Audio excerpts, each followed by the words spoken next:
சில வாரங்களுக்குப் பிறகு மகி அலுவலகத்தில் வேலையில் இருக்க, அவனது அலைபேசிக்கு செய்தி வர எடுத்துப் பார்க்கின்றான்.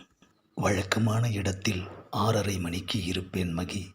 மஞ்சுவிடமிருந்து வழக்கமான இடத்தில் மஞ்சுவை எதிர்பார்த்து காத்திருக்கின்றான் மகி. நேரம் 7 மணி. சிகரெட்டை எடுக்கின்றான். எங்கே இருக்க மஞ்சு? மஞ்சுவுக்கு செய்தி அனுப்ப பதில் வரவில்லை. நேரம் 8 மணி. சிகரெட் தீர்ந்து விடுகிறது. நேரம் 8:15. மீண்டும் மஞ்சுவுக்கு செய்தி அனுப்புகிறான். பதிலில்லை.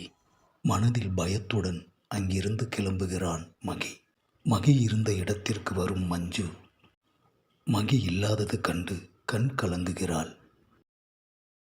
அதுவரை மகிக்கு எந்த ஒரு செய்தியும் மஞ்சு அனுப்பவில்லை. சிகரெட்டின் மீதங்கள் அவள் நினைவுக்கு வந்து போனது. சந்திக்க முடியாமல் போனது இதுதான் முதல் முறை. என்னை பற்றி மகி என்ன நினைத்திருப்பானோ? வருந்தினாள் மஞ்சு. மனசு அதிகமாகவே வலித்தது.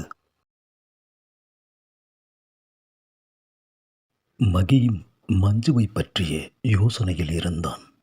இதுவரை மஞ்சுவிடமிருந்து எந்த ஒரு பதிலும் வரவில்லையே. என்னவாக இருக்கும்?